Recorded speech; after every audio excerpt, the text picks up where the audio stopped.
टीपू सुल्तान एक बहादुर मुजाहिद की दास्तान जनूबी हिंदुस्तान के शहर मैसूर में शहजादा, जो बाद में टीपू सुल्तान के नाम से जाना गया, अपनी शजाअत, जहानत और जंगी महारत के लिए मशहूर हुआ। उसके वालिद हैदर अली एक बहादुर जर्नील और मैसूर के हुक्मरान थे।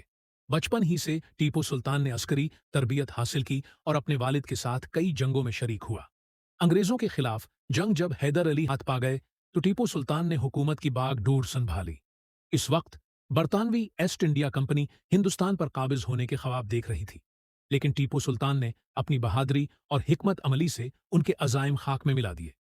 मद्रास की फतह एक तारीखी कामयाबी। 1388 में टीपू सुल्तान ने मद्रास पर एक जबरदस्त हमला किया, जहां बरतानवी फौज पहले से मजबूत किला बंदी कर चुकी थी।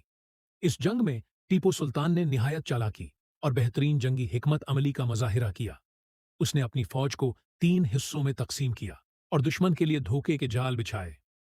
एक तरफ से दुश्मन को झूठा पैगाम भेजा गया कि मैसूर की फौज पसपा हो रही है, और जब अंग्रेज फौज ने हमला करने के लिए पेशकदमी की तो टीपू सुल्तान ने अकब से जबरदस्त हमला करके दुश्मन को शिकस्त दी। यह जंग अंग्रेजों के लिए एक बड़ा धचका साबित हुई, क्योंकि उसमें टीपू सुल्तान ने न सिर्फ उनके कई अहम फौजी जर्नीलों को गिरफ्तार किया, बल्कि उनकी बड़ी तादाद में बंदूकें और दीगर असलहा भी अपने कब्जे में ले लिया। इस फतह ने टीपू सुल्तान की बहादुरी को मजीद उजागर किया और उसे शेर मैसूर का लक़ब मिला। शेर की एक दिन की जिंदगी गीदड़ की 100 साला जिंदगी से बेहतर है।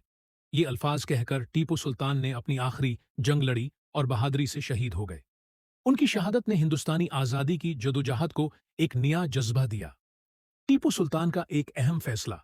टीपू सुल्तान को जदीदियत पसंद हुक्मरान के तौर पर भी जाना जाता है। उन्होंने एक बड़ा हिंदुस्तानी आज़ादी की जदोजहद को एक नया जज्बा दिया। फैसला किया कि मैसूर को इक्तिसादी तौर पर खुद मुख्तार बनाने के लिए बिरोनी ममालिक से तिजारती ताल्लुकात कायम किए जाएं। उन्होंने सल्तनत उस्मानिया, फ्रांस और अफगानिस्तान के साथ इत्तिहाद बनाने की कोशिश की, ताकि अंग्रेजों के खिलाफ एक मजबूत मुहाज बनाया जा सके। खास तौर पर फ्रांस के साथ उनके ताल्लुकात उस कदर गहरे थे कि फ्रांसीसी फौज ने मैसूर में जदीद असलहा साजी में भी मदद की। ये फैसला इस वक्त के दूसरे हिंदुस्तानी हुक्मरानों के मुकाबले में उनकी दौर अंदेशी को जाहिर करता है, क्योंकि वो जानते थे कि अंग्रेजों को शिकस्त देने के लिए सिर्फ बहादुरी काफी नहीं, बल्कि जदीद जंगी हिकमत अमली भी जरूरी है। जदीदियत और तरक्की। टीपू सुल्तान सिर्फ एक जंगजू नहीं थे, बल्कि वो एक बेहतरीन हिकमरान भी थे। उन्होंने मैसूर में ज़िराअत, सुनात और फौजी टेक्नोलॉजी में बेहतरी लाने के लिए कई इक़दामात किए।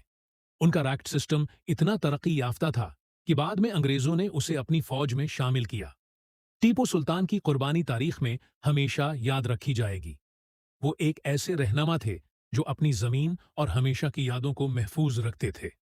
आज़ादी के लिए लड़े और जान दे दी, मगर झुके नहीं। अगर आप ऐसी मजीद वीडियोस देखना चाहते हैं तो मेरी हौसला अफजाई के लिए यूट्यूब चैनल को सब्सक्राइब करें और इस वीडियो को लाइक और शेयर करें, ताकि मैं आपके लिए मजीद ऐसी वीडियोस बनाऊं।